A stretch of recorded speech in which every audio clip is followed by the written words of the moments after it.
Jesteśmy dzisiaj po takich 2 fajnych meczach w Lidze Mistrzów. Jako że my uwielbiamy sport, to w sporcie można zobaczyć trenera, który podchodzi do zawodnika i ma wyjść na przykład na plac, to co najczęściej jest do boju. Tak. Dawaj! Taki jest zamiar negatywnego wzmocnienia, czyli on chce i ty w tym momencie tym bodźcem potwierdzasz mu, dawaj do roboty. W większości dlaczego tak psy robią? Bo te zachowania przyniosły im korzyść, a one też nieświadomie to robiąc miały jakiś z tego bonus, im to przynosiło korzyść i z reguły to jest tak, że ze strachu, z niepewności, z lęku, a później zaczęło się to robić nagrodą.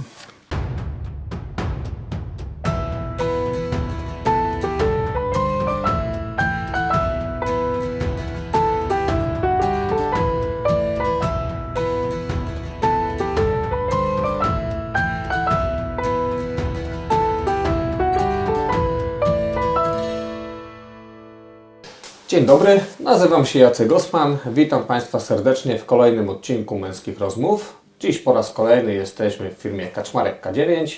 Moimi gośćmi są Włodzimierz i Piotr Kaczmarek. Witamy. W poprzednim odcinku porozmawialiśmy o trudnych wyborach psa do pracy, o selekcji, o hodowli. A w tym odcinku chcielibyśmy porozmawiać o w zasadzie chyba clou Waszej roboty, czyli o szkoleniu. Chyba zaczyna się od samego początku i chyba nigdy się nie kończy z tym psem. Ale co byście mogli powiedzieć, co jest charakterystyczne dla Waszej szkoły szkolenia, bo ona się trochę różni. Trochę różni. No myślę, że dzisiaj już nie aż tak mocno, bo coraz więcej ludzi gdzieś tam za nami idzie i kończy u nas jakieś tam kursy i coraz bardziej jest to promowane i coraz częściej się o tym słyszy, więc na pewno jak zaczynaliśmy, to bardzo mocno to wyróżniało, bo system, w którym pracujemy i jakby nasza taka filozofia. Tak w skrócie jesteśmy trenerami motywacji. O. Bo tu wszystko zaczyna się od motywacji. Jaka by nie była, czy to jest motywacja na pokarm, na zabawkę, energia psa. Na nas, na pracę. Na nas. Po prostu jesteśmy motywatorami. Tak, Powiedzmy może trochę o tym systemie. To jest system Nepopo. tak, zgadza się. I na czym on polega? Czym się różni od pozytywnego podejścia do psa? To powiem tak, żeby to miało ręce i nogi, zaczniemy od tego, że został to stworzony przez 2 świetnych trenerów o randze światowej, przez Barta i Michael Bellon. I kiedyś się zostali zapytani przez również takiego bardzo znanego fachowca w świecie psów, przez Helmuta Reisera, powiedzcie mi jedną swoją definicję na temat szkolenia psów. I oni kiedyś myśleli, że chodzi o to, żeby pies robił zawsze na komendę.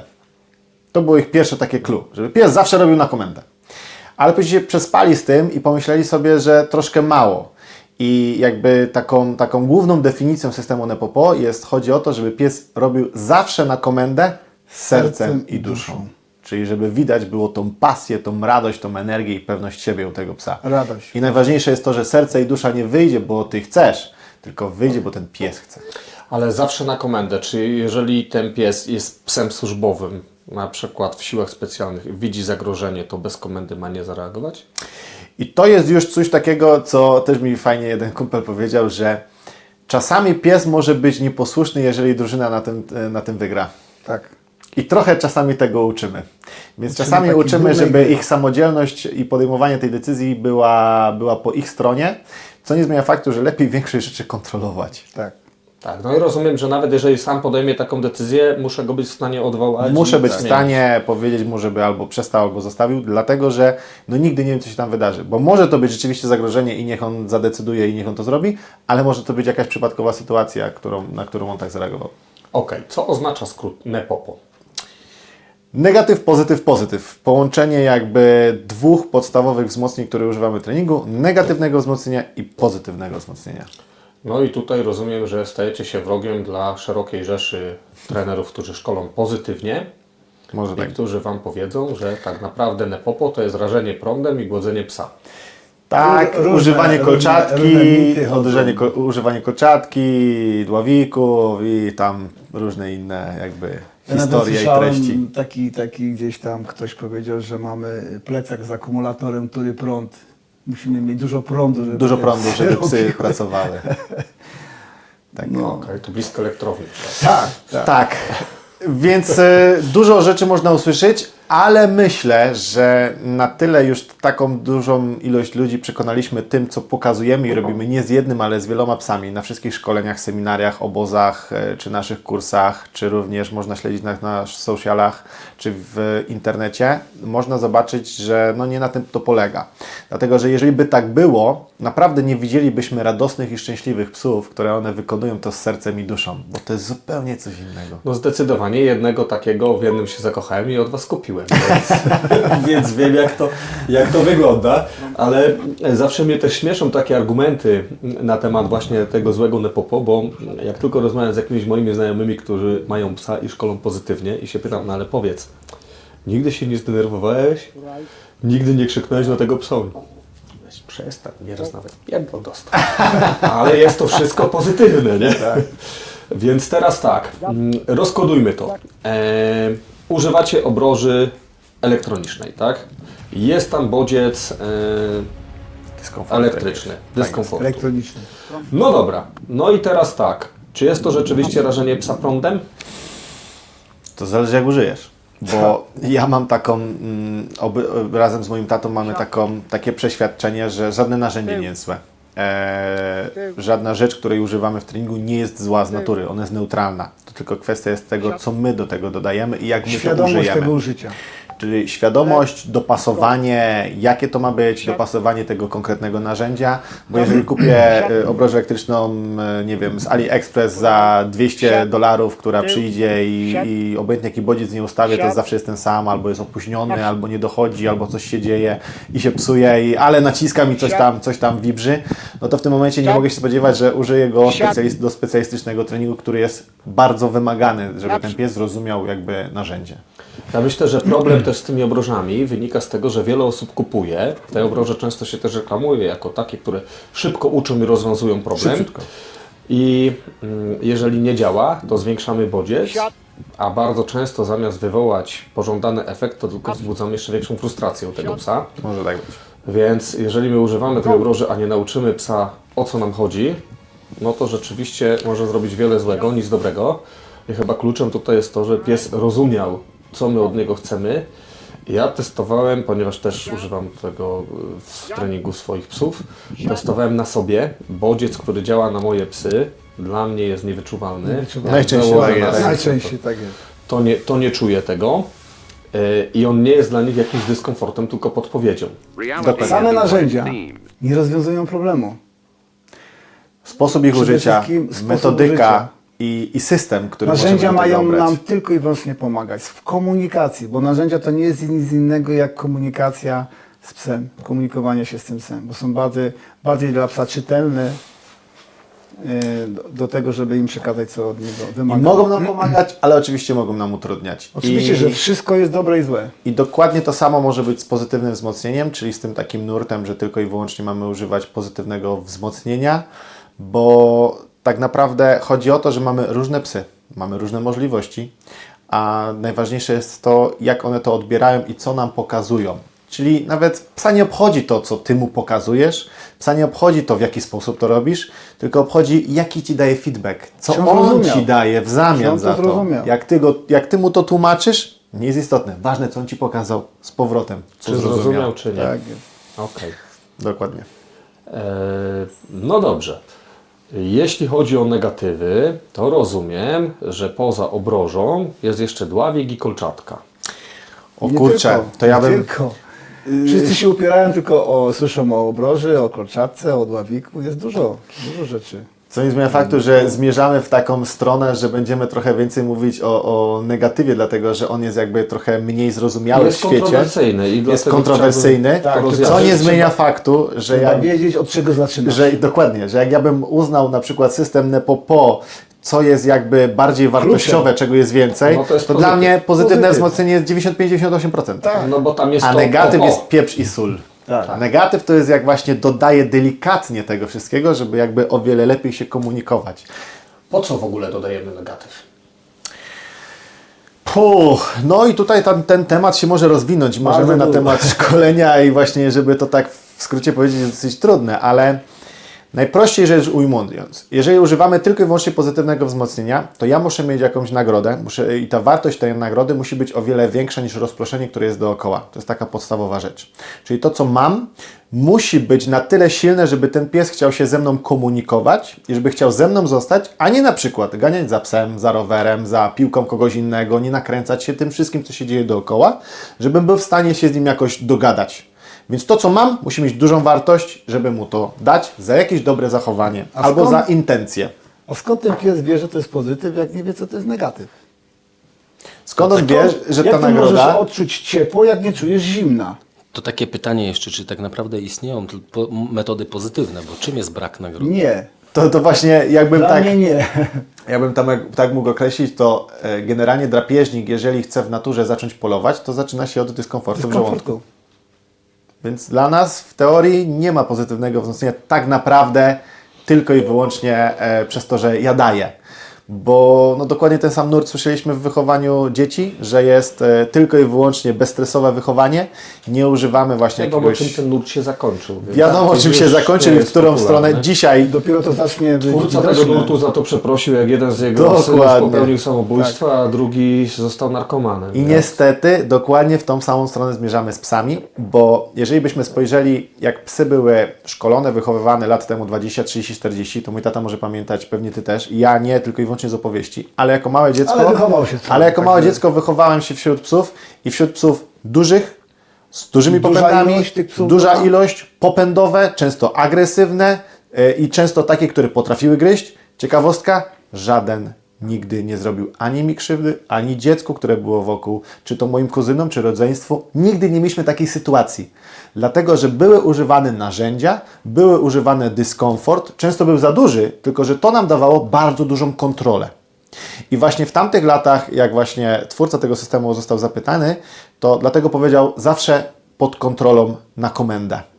Ale później dodał z sercem i duszą, dlatego że wiedział, że zwierzę może być pod kontrolą i może wykonywać to wszystko na komendę, ale nadal może pokazywać pasję, energię, pewność siebie i radość. I możemy to Ale połączyć. ma bardzo wszystko wytłumaczone, jest to czytelnie się wszystko odbywa. Plus, minus, ciepło, Ja zimno. kiedyś Ciepło, jak zimno. usłyszałem od takiej znajomej, że badania naukowe udowodniły, że negatywne szkolenie nic nie daje, to pierwsze co jej powiedziałem, to kurczę, trzeba odbierać małe szczeniaczki od suk, bo one stosują bardzo dużo dyskomfortu. Awersja.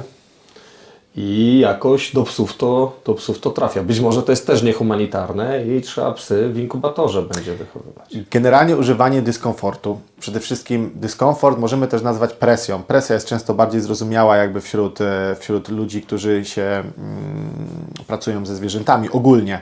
Więc presja jest najbardziej naturalnym językiem komunikacji wśród zwierząt. Wszystkich. Presja. Tam żadne zwierzę w stadzie nie podchodzi i nie dodaje jakiejś nagrody, tylko wszystko polega na presji i odpuszczeniu presji. To jest główny język, jakie te zwierzęta mają.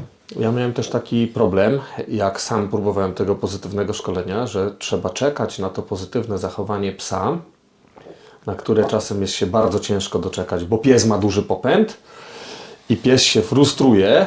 Tak, pani mi dała na przykład takie zadanie, że jak pies się ciągnie na smyczy, to ja robię krok, jak pies się ciągnie, to mam się zatrzymać i czekać, aż się pies uspokoi, co jest przy Belgu już bardzo trudne, po czym zrobić następny krok. I tak powolutku. Chodziłem jak taki debil, 5 kroków robiłem w 15 minut koło swojego domu. Mój pies był coraz bardziej sfrustrowany i to, że zrobił kolejny krok, na pewno nie odbierał tego jako nagrodę. I tu jest ten problem, że bardzo często dokładamy psu frustrację, a jak nawet dajemy mu nagrodę, to niekoniecznie jest to dla niego na tyle wartościowa nagroda, żeby... Czyli znowu chodzi o tą Też interpretację od też psa. musimy wiedzieć, co dla psa jest dyskomfortem, co dla psa jest presją, co dla psa jest nagrodą. Dokładnie, bo my możemy mówić o presji Możemy ogólnikowo, mówić bardzo dużo, ale każdy pies będzie jakby to inaczej odbierał. sam jak my ludzie. Jednak Czy tutaj poruszyłeś bardzo fajną kwestię, to co powiem na samym początku. Przy samym pozytywnym wzmocnieniu, przy samym pozytywnym jakby szkoleniu potrzebujemy mieć nagrodę, która ma dla psa bardzo dużą wartość i która dopiero jak pies wykona dobrze zachowanie, to zachowanie prowadzi do nagrody. Przy negatywnym wzmocnieniu trochę się role odwracają, bo używając dobrze negatywu, pies wyłączy ten dyskomfort w momencie, jak wykona zachowanie. Czyli to zachowanie już jest nagrodą. I mogę to robić pomimo to, że ten pies nie ma tak silnej motywacji na nagrodę, którą mam. I pies się dużo szybciej chyba uczy. Dużo szybciej się uczy, Bardzo. dlatego To że... tak jakbyśmy się bawili w zabawę ciepło-zimno, używając samego dokładnie. ciepło bez zimno. Albo zimno, bez samego ciepła. Jedno i drugie z samym pozytywem jest trudne, z samym negatywem jest Musi trudne, zawsze być ale my pozytywny. dlatego, że to łączymy i bierzemy to, co dobre z jednego i to, co dobre z drugiego, łączymy sobie to w całość i jesteśmy w stanie mieć cały jakby wachlarz rozwiązań. No dobrze, też ludzie jak słyszą negatyw, wydaje mi się, że to jest jakaś straszna presja, bicie tych psów, Sama maltretowanie nazwa ich i już tak jest dalej. presją. Tak, sama nazwa już jest źle, bo daje jesteś trochę negatyw. negatywnie. Tak jest. Bo coś jest negatywnego. Spójrzmy na baterię, ma plus i minus. Tak. Dokładnie to samo mamy w treningu. Mamy plus i minus. Jakbyśmy mogli to określić w ten sam sposób, to mogę dodawać coś, czyli nagrodę i mogę odejmować coś, czyli presję.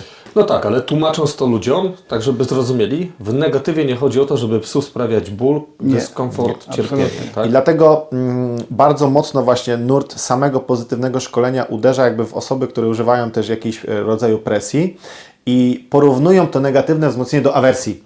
Jaka jest różnica? Jeżeli chcemy o tym pogadać, to musimy jednemu i drugiemu dać jakąś definicję.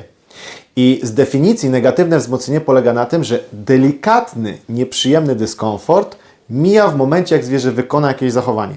Delikatny, nieprzyjemny. I ten delikatny, nieprzyjemny może być dla Ciebie inny, dla mnie inny i dla mojego taty inny. I presja z kolczatki jest inna dla Ciebie i dla mnie. I presja z obroży jest inna dla Ciebie i dla mojego taty. Więc to każdy z nas tą indywidualnie trzeba presję... dobrać. Tak Dokładnie. jest. I teraz, jaka jest definicja awersji? Definicja awersji mówi o tym, nie rób tego nigdy więcej. Nigdy. To są zupełnie dwa inne nurty. To są zupełnie dwie inne metody treningu.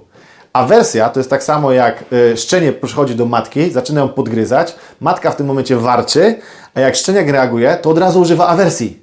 Od razu jest klak, używa zębów po to, żeby ten szczeniak jej nie gryzł, bo tak się ustala hierarchię. I tak się uczy szczeniaka, że jak podchodzisz do starszego, robisz mu krzywdę, to lepiej tego nie rób. To jest normalna komunikacja między psami. Jak wprowadzimy do stada młodego Tam psa widzimy cały czas i ten młody nie wie, jak się starcia. zachować, to jest od razu awersja. Tak. Więc definicja ta i ta jest zupełnie różna. I dokładnie tego samego szukamy u psów. Negatywne wzmocnienie polega na tym, żeby to zachowanie wyszło jeszcze raz. Ono jest tak zwane zrób to jeszcze raz. Awersja mówi nie rób tego nigdy więcej. Są zupełnie jakby Albo robisz dobrze lub sprzeczności. tak dalej. Tak jest. Okej. Więc staramy się balansować. Jeżeli pies coś robi źle, dajemy delikatny dyskomfort. Jeżeli pies coś robi dobrze, nagradzamy, tak? Czyli pies W ma skrócie, ciepło, ale zimno. też nie. To też tak. Nie da się tak. Dobra, Tego się nie da powiedzieć. rozbudujmy to bardziej. Starałem się, żeby to było zrozumiałe. Dlatego, że to jest trochę też jak zacząłem się uczyć, jak wychować dobrze dziecko. Czyli tak naprawdę jak dobrze podejść do młodego organizmu. O wiele lepiej działa stwierdzenie trzymaj nogi na ziemi, niż nie trzymaj nóg na stole. Ten komunikat nie pierwszy jest od razu oburzam się. Więc o wiele lepiej jest uczyć dobrych zachowań, niż przerywać te złe od razu, Tak. albo tam wrzucać nawet dyskomfort. Więc naszym zadaniem jest, żeby tak dobrze wychować tego psa od samego początku, jak do nas przychodzi, nie mając jeszcze żadnych problemów, bo mogę używać to różnie. Więc jeżeli dobrze wychowam tego psa, to ja go uczę przez samo pozytywne wzmocnienie, co jest dobrze. I w pewnym momencie on tak rozumie tą grę i tak lubi się z nami uczyć i robić te rzeczy, które mu tłumaczę, że coraz mniej pokazuje jakiś głupot dookoła. Ale ja nie muszę ich przerywać albo używać dyskomfortu, bo on swoją energię i swoje skupienie daje na to, co fajne. Czyli do mnie, na siat, na miejsce, na równaj przy mnie. Idź No, tu, idź tam, idź tam, zrób trzymaj różne to, rzeczy, trzymaj baw się tamto. tym, baw się treningiem ze Tak. mną, żeby ta ciekawość była bardzo duża, kiedy Bądź spędzasz ze mną aktywny, czas. rób coś, wymyślaj. Ale rób coś, co ja chcę Tak. i my staramy się trochę manipulować środowiskiem. My jesteśmy widziałeś u nas mistrzami jest- manipulacji środowiska. Tak, i widziałeś u nas dużo takich miejsc, baseny, jakieś narzędzia, skrzynki, cokolwiek. Gdzie łatwiej jest uczyć Tak. dobrych rzeczy. Czyli przy pozytywnym wzmocnieniu kontroluję środowisko.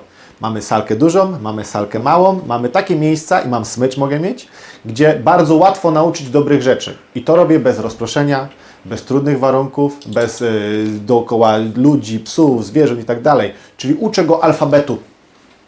I dopiero jak jest nauczony alfabet, to w tym momencie najlepiej wprowadzić mały bodziec w Wtedy, kiedy pies się nie myli i robi dobrze. Kiedy robi dobrze. Kiedy Bo mam to go, zachowanie. to go uczy, że ten bodziec prowadzi zaraz bardzo szybko do dobrego zachowania. I ten bodziec nieprzyjemny nie jest czymś takim, że jak to używam, to pies ma wow, nie chcę tego robić. Tylko wręcz przeciwnie, ten bodziec powoduje, zrobię to lepiej. I uczy go i przygotowuje na przyszłość, że jeżeli te warunki będą trudne, czyli będą ci ludzie, będą te rowery, będą te samochody, to w tych trudnych warunkach ty już byłeś wcześniej przygotowany I wiesz, co masz i robić. wiesz, co masz robić. I znasz to narzędzie. I nie będziemy mieć konfliktu między sobą, bo ty już rozumiesz te narzędzia, te zachowania i bardzo łatwo to przenieść w trudne warunki. Ale tu znowu trzeba być bardzo elastycznym, dlatego że pies na pewnym etapie będzie oczekiwał podpowiedzi właśnie z tego małego bodźca, tak? Nie wiem, co mam zrobić, więc Może tak czekam, być. czy ktoś mi podpowie. Więc też z tym podpowiadaniem fajnie na etapie, kiedy pies się uczy, a Może kiedy tak być. już więcej umie, wymagamy więcej samodzielności od niego, czyli znowu wracamy do elastyczności i ciągłego obserwowania psa, czego na dany moment potrzebuje. No, dlatego I taka zależności- rozmowa... I w zależności do czego potrzebujesz. Tak, dlatego taka rozmowa jest trudna, żeby to w skrócie powiedzieć, bo tu byśmy potrzebowali naszej tablicy, którą ja uwielbiam, żeby tam chociaż takie podstawy sobie rozrysować. I najprościej to ujmując, mamy taką piramidę, która ma 3 poziomy. Pierwszy poziom to jest zawsze nagradzamy, zawsze używamy na przykład dyskomfortu na samym dole. Czyli powiedzmy, że jeżeli 10 razy powiem do mnie, to te 10 razy użyję smyczy w moim kierunku. Za każdym razem. I pies dostanie jeszcze nagrodę. Ale potem muszę przejść do takiej zwanej zmienności, czyli środek piramidy. Tam jestem najdłużej. Czasami daje do mnie razem ze smyczą, czasami daje do mnie bez smyczy i pies dostaje nagrodę. Ale najczęściej robię do mnie i pies już nie dostaje nagrody. Uczy się, że do mnie samo w sobie jest przyjemne. I dopiero na samym końcu, jak powiem do mnie, a ty nie chcesz, bo cię coś rozproszyło, to mogę użyć jako tak zwanej korekty. Czyli jak jesteś nieposłuszny, ale dobrze wiesz, o co chodzi, rozumiesz to narzędzie i widzę, że wiesz, to w tym momencie mogę użyć korekty. Więc to są takie 3 poziomy. Na samym początku zawsze nagradzam, zmienność i mam pod kontrolą, żeby w razie W użyć korekty w trudnych warunkach. Okej, więc jeśli chodzi o negatyw i pozytyw, mamy to chyba w skrócie omówione, Tak jest. Ale ale w dużym skrócie. no tak, ale to niepotrzebne byłyby 12-miesięczne kursy trenerskie, gdybyśmy to mogli w jednym podcaście omówić, więc to same jakieś podstawowe Ale chodzi o takie podstawowe przede wszystkim założenia. rozwianie, że negatywne wzmocnienie to nie awersja. To jest najważniejszy punkt, bo jedno i drugie ma swoją definicję i jedno i drugie ma zupełnie inne znaczenie. I matka suka, jak szczeniak podchodzi, użyje awersji, żeby do niego nie wchodził od razu, ale na przykład w komunikacji między innymi psami mogą użyć delikatnej presji, przesuń się. Więc to wszystko jest, ma inną definicję, inny jest cel. Któryś z Was kiedyś mi powiedział, że ten właśnie taki delikatny bodziec to jest jak klepnięcie, tak? Że Tak jest. bądź takim, Tak jest. ogarnij się, tak? Jesteśmy Rozpraszasz się, dzisiaj ogarnij się. po takich 2 fajnych meczach w Lidze Mistrzów. I jako, że my uwielbiamy sport, to w sporcie można zobaczyć trenera, który podchodzi do zawodnika i ma wyjść na przykład na plac, to co najczęściej jest do boju. Tak. Dawaj! Taki jest zamiar negatywnego wzmocnienia, czyli on chce i ty w tym momencie tym bodźcem potwierdzasz mu, dawaj do roboty. Go. Na boisko, z kobim Ta sama dupę. robota, jak wcześniej mówiliśmy, Uwielbiam jest ją, nagrodą. tak. Uwielbiam ją. Jest nagrodą. I dlatego tylko tu jeszcze znowu musimy zadbać o tą stabilność, bo niektóre psy zakładamy kamizelkę i pies kojarzy na przykład tą kamizelkę z robotą i już się spala tymi emocjami, które za chwilę będą. Mam kolegę myśliwego, który mi opowiadał, jak dostał psa pracującego, cocker spaniela, z którym jeździł na kaczki. Mówi, ten pies się nakręcał, zwijał mu dywany w domu w momencie, kiedy on już wyciągał strzelbę i się pakował na polowanie. Wiedział, co będzie dalej. Nie był w stanie oddać pierwszego strzału, bo pies z radości skakał na niego. Więc musiał go zamykać gdzieś w samochodzie. Dopiero jak zastrzelił pierwszą kaczkę i pies ją ściągnął, puścił mu ją 20 razy, jeszcze wrzucił do wody, to był w stanie Rozładował się. normalnie z tym psem pracować. Tak? Tak jest. Więc tutaj musimy cały czas dbać też o tą stabilność. To ja się tylko na szybko wrócę. Pamiętajmy od początku, na komendę z sercem i duszą. Tutaj nie jest na komendę. Pies robi Tak. sercem i duszą sam, cały co czas. chce. To jest ta różnica. Bo wiele psów zobaczymy, które same z siebie robią cudownie, ale są poza kontrolą. Dokładnie tak. Robią to same. I teraz tak, charakterystyczne dla Waszego szkolenia jest też to, żeby pies brał odpowiedzialność, był aktywny i sam próbował kombinować. Czy możecie coś o tym powiedzieć? Bo mnie to troszeczkę zszokowało. Byłem nauczony tak na zasadzie, powiem siad, to pies ma usiąść, ale już nie ma myśleć, tylko ma Szybko zrobić słuchać to. mnie i szybko zrobić. Tak? Wy troszeczkę inaczej te psy szkolicie i wymagacie, żeby wręcz ten pies był kreatywny, myślał i chciał coś zrobić. Głównie dbamy o to, żeby ten pies chciał pracować, żeby ten pies nam te zachowania sam prezentował, które chcemy. My tak właśnie rozgrywamy i manipulujemy środowiskiem, To jest tak żeby dobra on manipulacja. on sam na to wpadł, ale tak naprawdę my tak to wszystko rozegraliśmy, żeby tak było. manipulowali i trochę naprowadzili przez te różne targety, narzędzia. No ale wtedy pies nie jest bezmyślny, tylko kombinuje, tak? Czy ja teraz mam usiąść, czy zawarować, czy stanąć? Za co zostanę nagrodzony, tak? Tak. Bo jedno z takich ćwiczeń właśnie na tym polega, że pies ma pójść w określone miejsce i czekać na ten sygnał do nagrody. Jeśli jego nie ma, to pies kombinuje, tak? Czego oni ode mnie chcą. Tak. To jest właśnie ta... Więc tu można to podzielić jakby na dwie główne metody, w jaki sposób my uczymy psa. Czyli pierwszym takim systemem i szkoleniem jest shaping, czyli wyłapywanie tych zachowań, które pies nam prezentuje, spontaniczne. I w shapingu chodzi o to, żeby pies najpierw coś pokazał, a ja za to, co on mi pokazał, daję nagrodę. Czyli przede wszystkim nie pokazuję mu ja fizycznie, co ma zrobić, tylko on musi sam trochę na to wpaść. I na samym początku jest to bardzo powolne, bo on musi myśleć troszeczkę i on musi się sam ruszyć i uaktywnić. I ja dopiero na to reaguję. A drugie jest naprowadzanie, gdzie pies po prostu czeka na przewodnika, a ja jako przewodnik mu pokazuję, co ma zrobić. Jedno uczy bardziej myśleć, jedno uczy, żeby ten pies sam z siebie coś robił, a drugie uczy, że pies czeka na to, co zrobi przewodnik, co mu pokaże. Ciekawostka jest taka, że na samym końcu możemy dojść do bardzo podobnych osiągnięć, czyli jeden i drugi pies będzie robił z sercem i duszą i jeden i drugi pies będzie robił to na komendę, tylko może być ta różnica, że ten, który się sam nauczył, w przyszłości będzie nadal na tyle kreatywny, że szybko go mogę uczyć nowej rzeczy i on szybko będzie się adaptował w nowych warunkach. Czyli dlatego. A ten, który był uczony przez naprowadzanie, jak raz już się Będzie czegoś czekał na nauczył, podpowiedź. on będzie bardzo trudno go nauczyć czegoś nowego i czegoś inaczej. To jest ta największa różnica. Czyli dlatego chcecie psy, żeby się adaptowały do nowych rzeczy, do Tak nowych jest. umiejętności? Tak. Czyli to nie jest tak, że z psem można pracować tylko do określonego wieku i później już się niczego nie nauczy. Nie. Oczywiście, że no, to tak samo jak z nami ludźmi. Mamy jakby pewne fazy rozwoju i w odpowiedni sposób się uczymy między 2 a 5, 5 a 12 i tak dalej, i tak dalej. Tak samo pies. Za szczeniaka możemy zaszczepić i później to zostaje z nim do końca życia. A jeżeli zaczynamy ze starszym psem, który miał jakby nie przepaszczoną, ale nie było robione odpowiednich treningów i nie był rozwijany, no to jest trudniej. Normalne. Ale też kwestia, nawet jak będzie 9-letni, nauczy się w 5 treningów, a może być 9-letni pies, który się nauczy w 30 treningów. A może być taki, który się nauczy w 1 trening. Więc wszystko to jest bardzo trudno to jakby wrzucić, że zawsze będzie tak samo. Okej, co z zachowaniami niepożądanymi, które na przykład pies nabył, ponieważ ktoś nie wiedział, jak tego psa prowadzić, bo u Was macie psy pod ciągłą kontrolą i no, nie dopuszczacie do tego, Powiedziałbym, pies się dobrze nakręca wychowane. otoczenie. Dobrze wychowane. Tak. O, tak. A co z ludźmi, którzy po prostu ze swojej nieświadomości popełnili pewne błędy i jak je skorygować, bo to może przeszkadzać później w szkoleniu bardzo.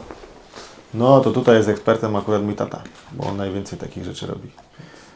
Z takimi psami jest to trudne, ale też akurat moim doświadczeniem jeszcze nie spotkałem się z psem, żeby nie dało się nic zrobić, poprawić tych relacji i odwrócić tego. Wymaga to doświadczenia, ale też czytania psa i to jest w większości jest tak, że trzeba mu pokazać tą dobrą stronę, a trzeba mu dać odczuć, że robi coś źle. Nie tyle, że go karać, ale zatrzymać. Po prostu mu powiedzieć, to jest niedobre. I nie ma innej drogi. Po prostu trzeba te złe mu wytłumaczyć, że to mu nie przyniosą korzyści. W większości, dlaczego tak psy robią? Bo te zachowania przyniosły im korzyść. A one też nieświadomie to robiąc, miały jakiś z tego bonus, im to przynosiło korzyść i z reguły to jest tak, że ze strachu, z niepewności, z lęku, a później zaczęło się to robić nagrodą. I trudno jest to od razu odciąć, Wyeliminować. ale też trzeba to po prostu w wyraźny sposób im powiedzieć: spokój, to ci nie przyniesie korzyści. Jest dużo fajniejszych rzeczy, co przynoszą korzyść, a to jest złe. Ja bym tu jeszcze dodał w taki sposób to określił, że no też ten mózg jest tak skonstruowany, że nawet jeżeli się czegoś już nauczyłem, to tego nie rozerwę. To nie usunę tego z pamięci. I to tylko zawsze tyle, że- zostanie do końca życia Tak. ze mną, tylko jest kwestia, jak silny będzie ten nowy nawyk. Najczęstsza sytuacja, atakowanie i agresja do psów i powiedzmy do ludzi. Do ludzi, tak. To są te dwie takie punkty, które już są na takim skraju, że przynoszą najwięcej emocji i wtedy każdy musi szkolić. Bo dopóki do tego nie dojdzie, to jeszcze sobie dajemy To jest radę. wszystko fajne. Ale jak jest pies agresywny do psów i do ludzi, no to w tym momencie wszyscy już musimy jakby zrobić swoją robotę.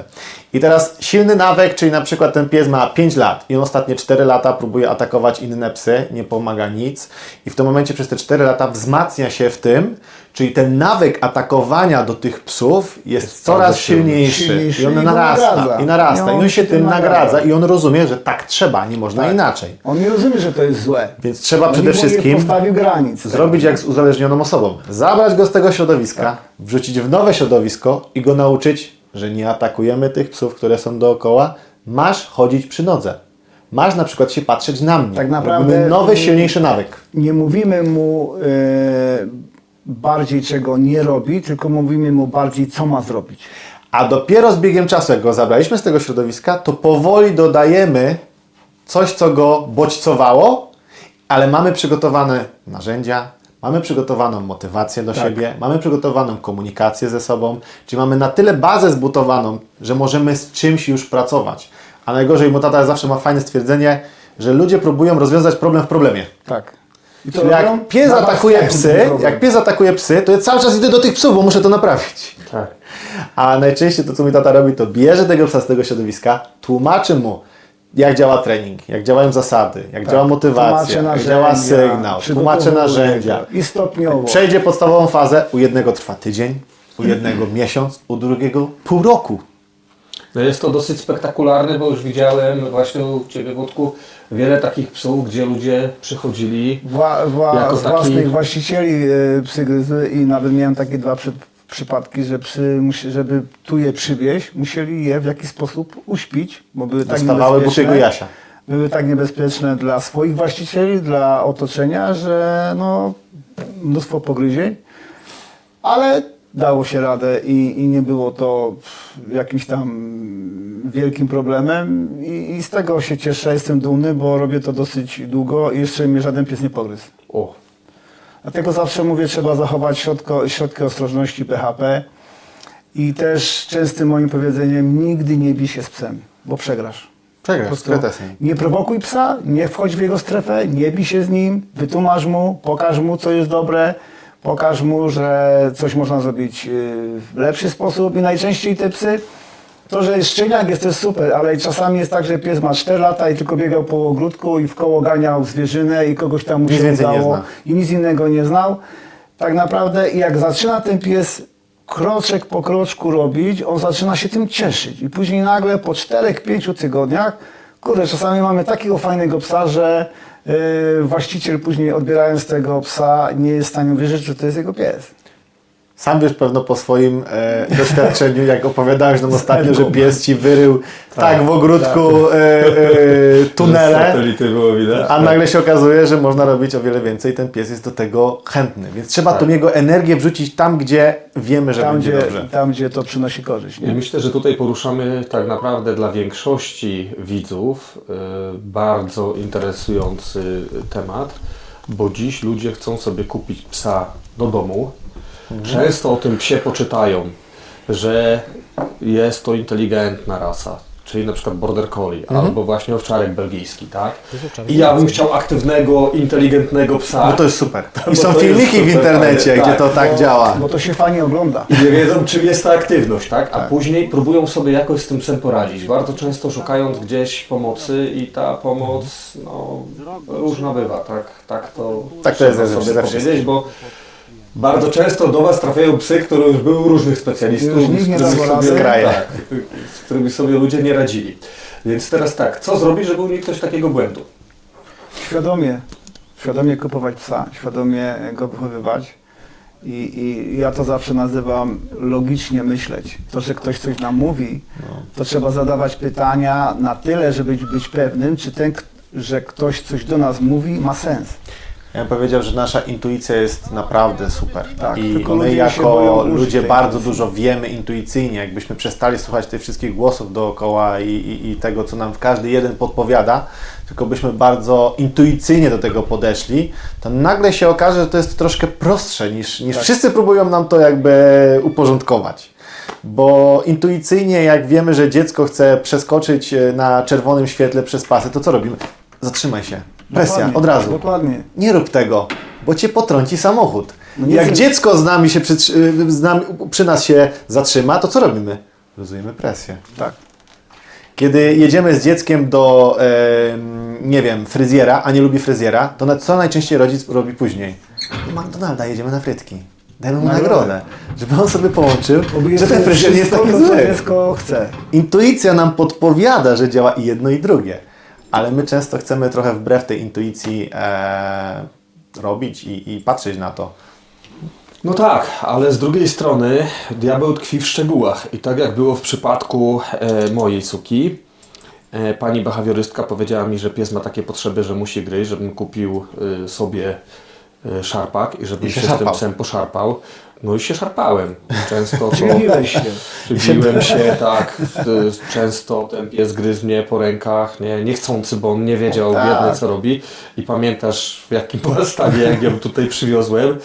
I tak naprawdę to też nie o to chodzi. Dziś szarpię się z tym psem, ale na moich zasadach. Świadomie. Pies świadomie wie, co ma zrobić, kiedy zostanie nagrodzony na przykład ruchem przy tym szarpaniu, a kiedy nie. I o dziwo, jeśli wezmę piłkę w ręce i zasłonię palcami, to ten pies się może trząść, bo taki ma duży popęd na piłkę, ale nie złapie mnie nigdy za rękę. To jest wytłumaczone. Zrobię tak, pies wie, teraz mogę, tak? Więc no myślę sobie, że ważne są te szczegóły i teraz świadomy właściciel psa powinien najpierw poświęcić trochę czasu na to, żeby z tym Edukację. psem popracować na tą edukację. Tak jest. Dlatego też moim naszym marzeniem i to już robimy od jakiegoś czasu, że Zaczyna jeżeli, działać fajnie. sprzedajemy jakiegokolwiek szczeniaka, to takiego szczeniaka, który już ma jakiś już wiek, już jesteśmy w stanie na tyle określić jego przeznaczenie i predyspozycje, jakie ma wady i zalety, że taki pan Jacek przyjeżdża i mówi do mnie, potrzebuję Włodku takiego i takiego psa. No i ja wtedy, aha, dobrze, potrzebujesz takiego, ten jest super, ten się nadaje, bo wiem, znam jego cechy, charakter. Ja też nie zapomnę, jak kilka lat temu szukając labradorów, dzwoniłem po różnych hodowlach i dzwoniłem do jakiejś tam, już nie pamiętam dokładnie, ktoś mi tam polecił do hodowli i pytałem się właśnie o szczeniaki i pytałem się o charaktery rodziców, jakie mają predyspozycje, jak pracują, a gościu mi odpowiedział, proszę pana, ja nie szkolę, ja hoduję.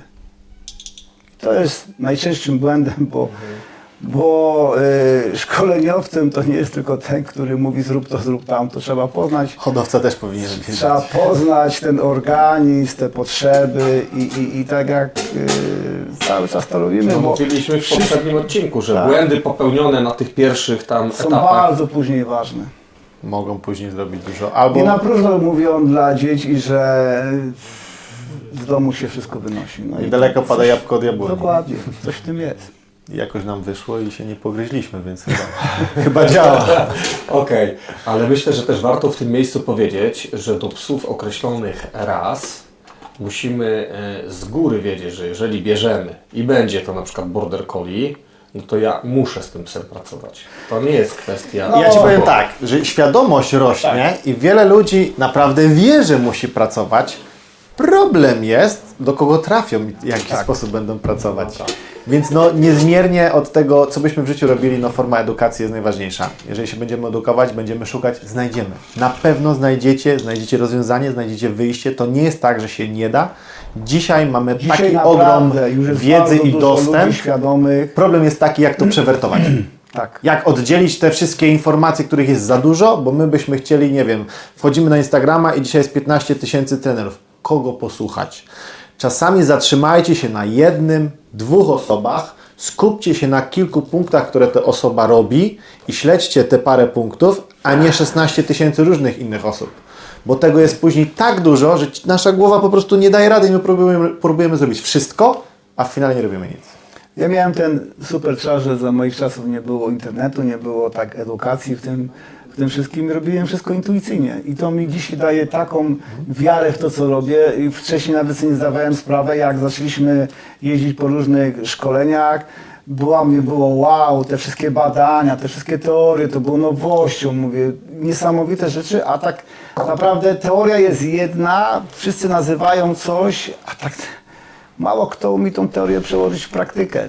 Jak mi ktoś fajnie kiedyś powiedział, że dlatego, że też ja jestem rzemieślnikiem od dziecka, że ludzie w średniowieczu byli bardziej wykształceni, bo byli rzemieślnikami. Najpierw coś zrobili, później A to potem nazwali. I my tak pracujemy z psami. Po prostu ja od dziecka byłem rzemieślnikiem i staram się to robić tak, jak robiłem to obojętnie co. Czy jestem mechanikiem, lakiernikiem, blacharzem, robię to dokładnie, precyzyjnie i staram się. Cały czas oczywiście się edukujemy, rozwijamy, jeździmy, szukamy nowych jakichś tam pomysłów. I chyba to jest klucz, dlaczego Nigdy jesteśmy się cały czas nie na tym poziomie i jakby zatrzymujemy. dokładnie, i jakby Nigdy. cały czas staramy się dodawać. Nigdy się nie zatrzymujemy, staramy się cały czas edukować, jeździć, patrzeć, szkolić, Nowe uczyć, bo to się wyzwania, nigdy nie nowych ludzi zatrzyma. zapraszamy. To... Mnie osobiście bardzo imponuje to, że czasami jeździcie się szkolić do ludzi z zupełnie innych szkół, zupełnie innego podejścia Dokładnie. i nie wracacie krytykując to, tylko mówicie, co wynieśliście z tego. Sprawdzamy, Nie? Co sobie tam możecie jeszcze dołożyć na przykład do tych swoich umiejętności. Ale znowu, gdybyśmy wrócili do tego przysłowiowego Kowalskiego, to ja często słyszę, wiesz, to pies do domu, to on tam nie musi nic umieć. Później się okazuje, że ten pies do domu jest tak naprawdę strasznie upierdliwy, poszczeka kiedy chce, nie mam narzędzia, tak? Tak jest. Bo muszę go trzymać na jakiejś krótkiej smyczy, no jest Tak mały, jest. więc trzymam go Przytrzymam na jakiejś go. flexi, przytrzymam, ale szczeka na wszystko, co się rusza dookoła, biegnie gdzie chce, jak go spuszczę, to mi nie wróci, tak? Tak jest. I moje doświadczenie jest takie, że w momencie, kiedy ja uczę psy, to ja mam znacznie silniejszą więź z tym psem niż wcześniej. My się zaczynamy rozumieć. Oczywiście. Na początku to było dla mnie takie straszne, że zostawiłem psa, bo miałem jakiś wyjazd w Łodka, przyjeżdżam i pies, fajnie, że jesteś, ale poleciał do niego. I nie do mnie. I jak to, nie? Przecież ja tak bardzo tego pieska Kocham, dbałem. tak lubię. Tak go kocham. A on tego nie rozumie, nie? I sytuacja się zmieniła w momencie, kiedy ja wszedłem też na jakiś poziom szkolenia tego psa i no już tak nie jest. Ona dalej tu lubi przyjeżdżać, lubi Ale ty też zostawiać, jesteś super. Ale, Tak ale jest. ja też jestem super i inaczej reaguję, kiedy ja przychodzę, nie? I biorąc kolejnego psa, już widzę, że zupełnie inaczej moje relacje z tym drugim psem się układają, bo ja zaczynam te psy rozumieć, a Czytelniej. zwłaszcza przy tej waszej metodzie, gdzie trzeba cały czas obserwować mowę ciała. Tak. I tutaj właśnie może warto powiedzieć, że wy cały czas dostosowujecie tą metodę do psa. Psy do nas mówią. Tak jest. I to, co jest dobre na odpowiedni moment, na przykład musisz więcej wymagać konsekwencji. Przyjeżdżam następnym razem, słyszę, coś ty zrobił z tym psem, ten pies nie ma w ogóle energii. I znowu musimy zrobić inny trening i tym razem będziemy rozbudzać energię, którą wcześniej żeśmy powstrzymywali, nie? I to są niesamowite rzeczy, bo one mi pokazują, że ja cały czas muszę patrzeć na to, co się dzieje. Tak. Ja powiem, skąd to się bierze. Jak wchodziłeś jakby w ten pierwszy model treningu z psami, jak zaczynałeś się tego uczyć, to bardzo często podchodzimy do tego w skrajności, w skrajnych jakby Zero-jedynkowo. rzeczach. Czyli jak to usłyszę, no to wszystko tak. A z biegiem czasu, jak zaczynasz im więcej pracować, to później jest tak, że jak przyjeżdżasz i na przykład mój tata mówi trochę więcej kontroli albo wymagaj więcej, to zaczynasz rozumieć, że to jest w tym treningu. To Tak. nie chodzi tylko i wyłącznie o ogół, tylko w tym treningu, bo może być tak, że jutro wyjdziesz w innym miejscu i pies Ci pokazuje, że trzeba zupełnie inaczej podejść. To jest tak płynne i tak się cały czas zmienia. Żywy organizm, on się uczy i pies jest dla nas otwartą książką. On cały czas jest A ty bardzo otwarty, młodego trzeba psa, czytać. musimy wiedzieć, że ten pies się rozwija, dojrzewa, ma różne Fazy rozwoju. lękliwości. To tak jak i ludzie pokazują nam faka, tak jak i nasze dzieci dojrzewają w wieku tych 14-16 lat, nagle próbują z domu wyjść i każdy z zewnątrz będzie ciekawszy niż rodzice.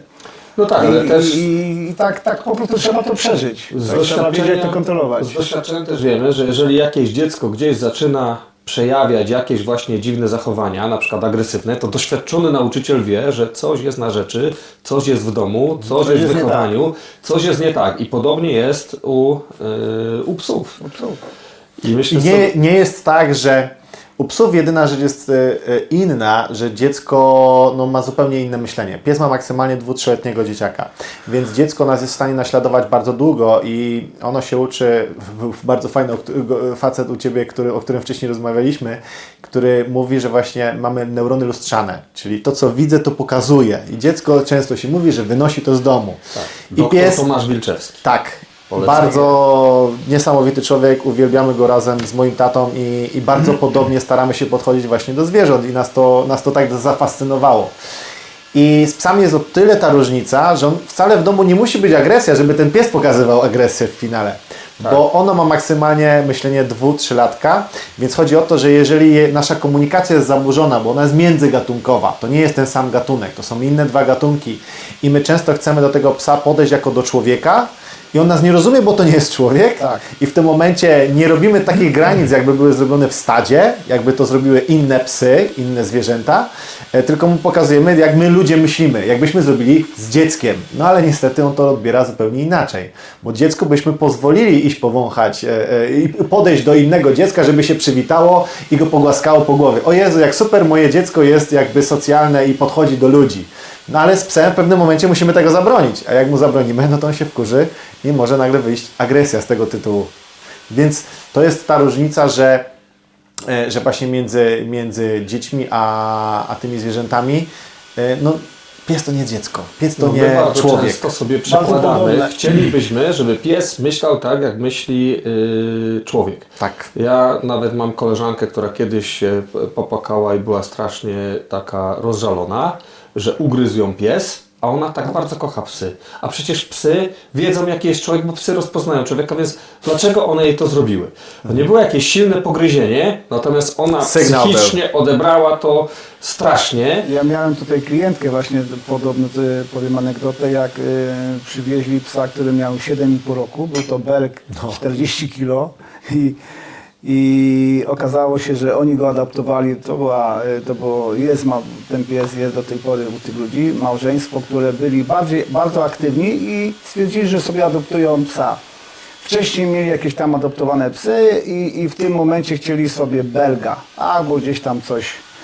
I co się Zobaczyli. okazało, że po miesiącu ten pies pogryzł tą właścicielkę, ale to tak dotkliwie, że miała 11 szwów No kilkanaście szwów tam było. i niedowład dłoni, nie wiem do tej pory, bo jakiś czas temu żeśmy się widzieli, no ale to widać po tym. I ja zadałem jej jedno pytanie. Czym się sugerowałaś, adoptując tego psa, pomimo to, że wiedziała, bo adoptowała go ze schroniska, że wcześniej miał 5 pogryzień Miał już na w swoim różnych koncie. rodzinach, w różnych domach i ostatnie 1,5 roku spędził w schronisku. Belg 40 kilo. 40 kilo, 7,5-letni. Smok. I co ta pani mi odpowiedziała? Wiesz co, Włodku, bo ja byłam przekonana, że tamci dla niego byli niedobrzy, źli, a ja dla niego będę dobra, to on dla mnie będzie dobry. Wyobraźcie sobie, że ta kobitka przeżyła wielką traumę, bo Była przerażona za każdym razem w okolicy. zajęło jej to pół roku, ten pies u mnie spędził parę miesięcy. Mi udało się z nim skomunikować, dotrzeć do niego po miesiącu, ale ona miała problem z sobą psychiczny, żeby go z powrotem przyjąć. Próbowała znaleźć mu dom zastępczy, ale oczywiście kto będzie tak odważny jak ta kobitka, która no, podjęła tą decyzję, ale na tyle była bardzo odpowiedzialna, że podjęła próbowała próbę. rozwiązać ten problem. I przyjechała tutaj do mnie na tydzień, żeby sama się, można powiedzieć, zrehabilitować, zrozumieć komunikację, pracowała z moimi psami, ja dopiero powoli ją wdrażałem. Przełamała i dzisiaj już minęło to 2 lata. Żyją, wrócił do nich, mają się dobrze. Mają zasady. Mamy fajny kontakt, przysyła mi często filmiki, zdjęcia, są szczęśliwi. Pewnie czasami mówi, no wie, że powinna więcej wymagać, może na szkolenia przyjeżdżać, ale na ten moment jest okej. Czasami takie zbyt duże zaufanie, zawsze my też to nazywamy, że miejmy do siebie szacunek, a przyjaźń przyjdzie z czasem. Ludzie znowu zbyt dużą ciepłotą, miłością te psy obdarzają, a nie ma kryterii, nie ma granic, nie ma szacunków jednego nie ma do drugiego. szacunku, nie ma... Teraz jest pytanie, czy pies tą miłość odbiera jako miłość? Nie, co to jest... Znowu się wrócę do doktora Tomasza, dlatego że on powiedział, że my jako jedyny gatunek na świecie mamy bezwarunkową miłość do swoich dzieci. Wszędzie w każdym innym, każde inne zwierzę ma po prostu instynkt przetrwania. I nic więcej. I dokładnie tak samo jest tutaj. My możemy bezwarunkowo kochać swojego psa, ale to nie znaczy, że on będzie kochał nas. I to nie znaczy, że on będzie postępował tak, jak my sobie uważamy i tak, jak będziemy chcieli.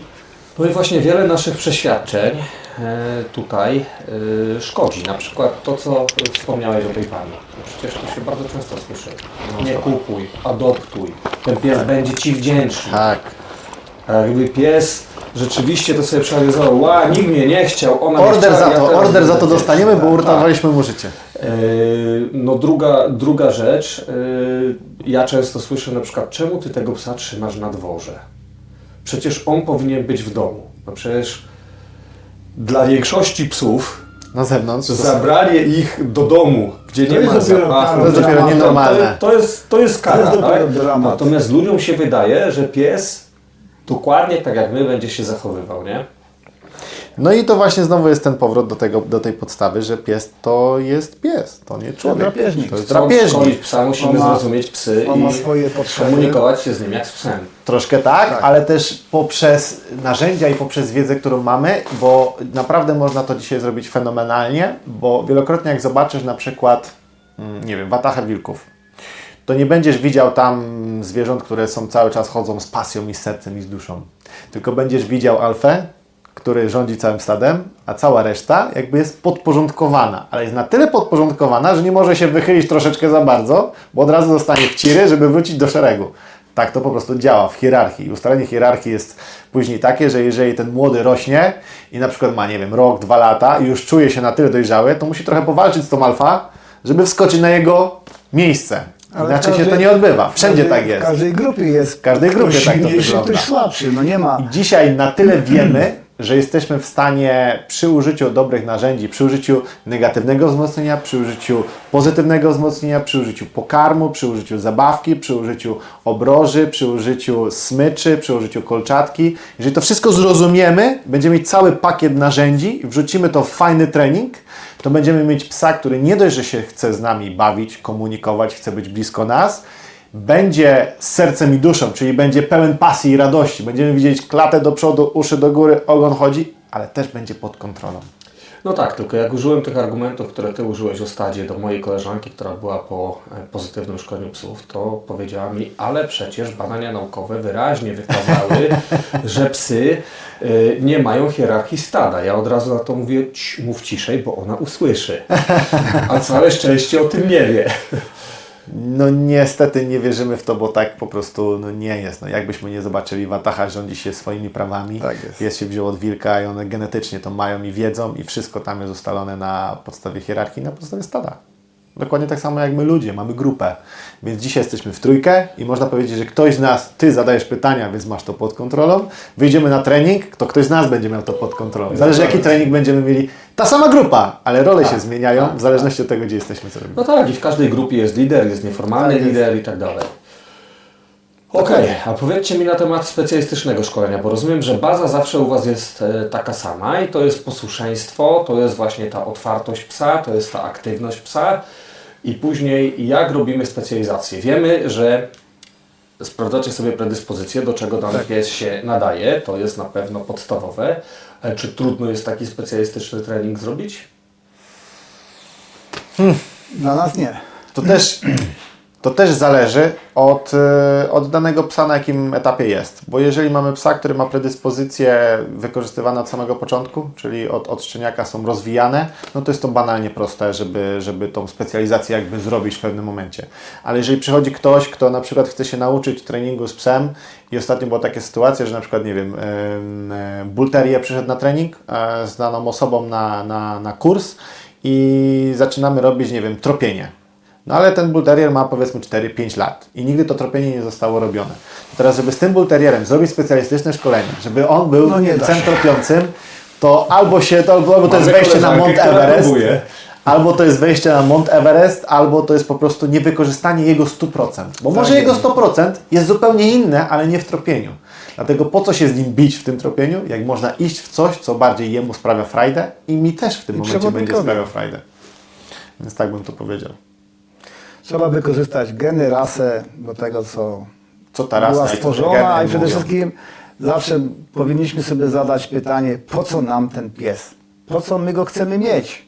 Rzadko sobie odpowiedziałem. I my często zadajemy ludziom, po co ci ten pies? I nagle taka, Bo chcę mieć psa. ale pomysłu na to, po co, na co? I to jest kolejna rzecz, która mówi, bardzo dużo ludzi mówi, że jesteśmy na przykład egoistami, bo nie wiem, sprzedajemy psy, bo je wychowujemy i sprzedajemy przecież się i z przywiązaliście. egoistycznych pobudek zarabiamy na tym pieniądze i tralala, tralala. Każdy z nas ma psa pod swoim dachem z egoistycznych pobudek. Tak. I koniec, kropka. Co byśmy nie robili z psami? Czy będę je ratował, czy będę je puszczał w grupie, czy będę chodził z nimi na spacer, czy będę trenował, czy będę miał psa dla siebie prywatnie, czy będę miał 10 psów, czy hodowlę. Wszyscy jesteśmy egoistami i robimy to dla siebie. Dla siebie. Dla swoich prywatnych pobudek, a nie dla kogoś. A nie nawet dla tych psów. Choć na zewnątrz często tak Będziemy mówimy. mówić, że to robimy dla psów, Tak, bo ale w chcemy finale to nam uratować. sprawia frajdę. Nawet ludzie, którzy Więc- pomagają drugim ludziom w cokolwiek, w jakikolwiek sposób, czy im pomagają materialnie, czy fizycznie, robią to dla siebie, bo ich to nagradza. Bo nie mają z tego Jak ja widzę przyszłość. uśmiech kogoś, jeżeli mu pomogę, no to w tym Super, momencie jest nagroda. jest dla mnie nagrodą. Więc ja chcę to zrobić jeszcze raz. Tak. Więc mówienie tego, że robimy, czy za żeby to pomóc bierzemy- tym a czy psom, A czy za to bierzemy pieniądze? Oczywiście, no z czegoś musimy to jest żyć. nasza praca. To jest nasza praca i tyle. Taka jest natura. Mówiliśmy tutaj dużo o tym, że żeby pies był doskonale wyszkolony, to trzeba go starannie wyselekcjonować, wychować i tak dalej.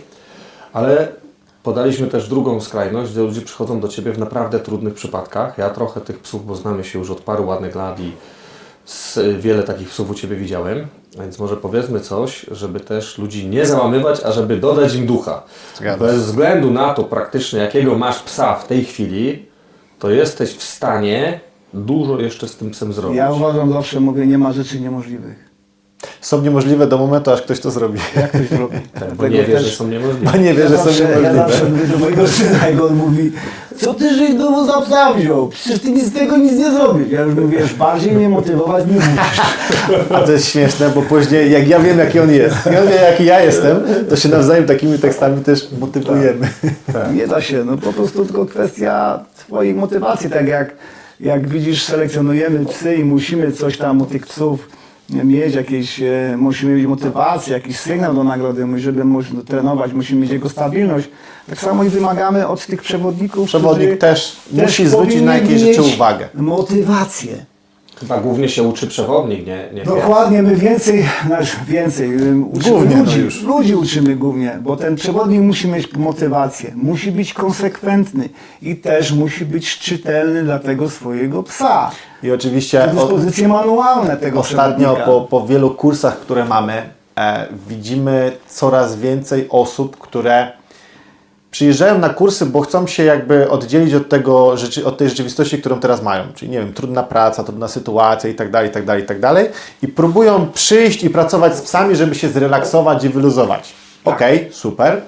Tylko no nie tędy droga, bo żeby się zrelaksować i żeby to wszystko było tak płynnie i tak spokojnie, tak fajnie szło, to też trzeba się skupić, trzeba się nauczyć wiedzieć, co trzeba zrobić, trzeba trochę poświęcić czasu i swojej energii i to nie chodzi o to, żebyśmy dzisiaj godzinami ślęczeli. Każdego dnia po 5 minut, 10 minut, ale niech to 5-10 minut będzie przy Waszym skupieniu, bez telefonu, bez ludzi dookoła, bez YouTube'a, bez dźwięków, bez hałasów. Wy i Wasz pies i spróbujcie go czegoś nauczyć, a nie tylko pójść na spacer. Spróbujcie mu coś nowego wytłumaczyć, bo w tym momencie nauczycie się o wiele więcej o waszym psie, niż tylko wyjście na jakiś tam spacer. No nie jest to też prosta droga, bo czym człowiek więcej to poznaje, tym sobie zdaje też sprawę z błędów, jakie popełnił. Dociera do niego, że ten pies jest taki, bo sam go tak kształtowałeś, sam popełniłeś takie, a nie inne błędy. Dokładnie. I z drugiej strony zdajesz sobie sprawę, ile jeszcze przed tobą, a widzisz, jak to wygląda u innych psów. No ale z własnego doświadczenia powiem, że warto w to iść, No nie da się. bo to wciąga. Ciężko chyba Dokładnie. przestać. Ja bym tu dał takie 2 punkty. Pierwszy punkt jest taki, że inspirujmy się innymi, nie porównujmy do innych. Ja bym chciał, żeby dzisiaj mój trening i mój pies jakby robił to o 1% lepiej, a nie żeby był taki jak kogoś innego. Czyli inspirujmy się, ale nie porównujmy. A druga rzecz, osobiście uważam, myślę, że mój tata też, że trening jest taką samą dzisiaj potrzebą u psa, który jest wokół nas, jak zapewnienie mu jedzenia, bezpieczeństwa i wody i schronienia. Ten trening jest dla nas na tym samym poziomie. My mamy obowiązek i odpowiedzialność bierzemy za tego psa, więc musimy mu poświęcić ten czas na jakąś naukę, która pozwoli mu żyć w tym środowisku, które jest dookoła. To jest dla niego Nie tylko nienaturalne. Spełnić jego potrzeby. Nie tylko Spełnić dać jego mu potrzeby. ciepłe łóżko i dużo jedzenia. Nie tylko dobre jedzenie, nie tylko spacer, nie tylko powąchać, nie rozwiąże posikać, problemu. bo to jest... Mała jest grupa, tak samo jak i ludzi, no tak jak ktoś jest aktywny, teraz kogoś zamknij w pokoju, każ mu siedzieć, dostarczysz mu jedzenie, telewizor, jak długo wytrzyma? Długo nie wytrzyma. Tym bardziej ja też wiem, jaki ja mam charakter i sobie nie wyobrażam, żebym dłużej nie pracował z psami jak, nie wiem, 2-3 doby. To już dla mnie jest gdzieś, ciężko mi gdziekolwiek wyjechać, bo w jakiś sposób się uzależniłem od tego, ale lubię to robić. Nie to, że Tak, muszę. Ja tam to nie ma chcę. żadnego musu. My To nie jest, że kochamy. muszę. Ostatnio To samo pojechaliśmy na mini urlop na święta do mojej siostry w góry i pojechaliśmy z 6 psami. Myśmy codziennie sobie robili jakieś treningi, bo to lubimy. To nie było tak, że ktoś nas musi motywować rano, wstawaj do psów. No, Wstajesz o godzinie 5, Wstajesz, idziesz do idziesz i psa, robisz. idziesz na spacer, pobawisz się z nim, jaki zrobisz trening, coś on się nauczy, ty masz z tego przyjemność, wspólne relacje, no ale tak to powinno wyglądać, robimy to z przyjemnością. Z mojego doświadczenia mogę powiedzieć, że bardzo polecam treningi z Włodkiem, ale one zawsze wyglądają tak, że o godzinie 5 jest pobudka i do godziny 20 się pracuje z psami z krótką przerwą na siku, na jedzenie, tak? I na kawę. I rzeczywiście chyba nie fizycznie to jest wykańczające, ale ilość wiedzy, która tutaj trafia, żeby Koncentracja. to przetworzyć, Skupienie, to naprawdę skupienie, skupienie. koncentracja, to chyba najbardziej męczy, nie? Że potem się od razu zasypia. ja myślę, że to nas właśnie najbardziej uczyły praca ze zwierzętami. Skupienia. I Skupienia i takiego cierpliwości, obserwacji niesamowitej tego cierpliwości. wszystkiego. A propos z Tomkiem Wilczewskim o tym rozmawiałem, że też moje poszukiwania jego i w kwestii działalności, którą robię zawodowo jeszcze i uczenia ludzi czegoś, wzięły się właśnie od waszej pracy z psami. Ja mu o tym opowiadałem, że uczyliście mnie, że pies ma być skupiony i że to jest najważniejsze i zamiast uczyć różnych innych rzeczy, na początku właśnie patrzyłem cały czas na to skupienie, nie? I to też go niesamowicie zaciekawiło, nie? Także on też jest was ciekaw, nie tylko wy. Super, myślę, że się kiedyś połączymy siły. Tak. Dobrze, słuchajcie, bardzo wam dziękuję. Na pewno nie wyczerpaliśmy wszystkich tematów związanych ze szkoleniem. Mam też świadomość, że nie da się tego wyczerpać. Nie. Nawet jakbyśmy zrobili tutaj cykl 12-15 odcinków, tak na dobrą sprawę to jest to praca zawsze na żywym organizmie i trzeba się tego nauczyć. Plus, jak to mawiał mój kolega, też trener, oglądając nie da się nauczyć. Oglądałem wiele filmów z Bruce'em Lee, nie nauczyłem się kung fu. No i tak to mniej więcej wygląda. Bardzo często jest tak, że się wszystko fajnie wydaje się proste, dopóki się nie stanie i nie zacznie się tego robić. Tata mój zawsze mówił, że z książki orać się nie nauczysz. No dokładnie. I właśnie mówiłeś też chwilowo o jakby nowych badaniach naukowych. Powiem Ci jedną rzecz. Nigdy nie widziałem naukowca, który wyprowadził psa z problemów. Nigdy. I nigdy nie widziałem naukowca, który zrobił z psem taką robotę, żeby mógł pójść do jednostek specjalnych.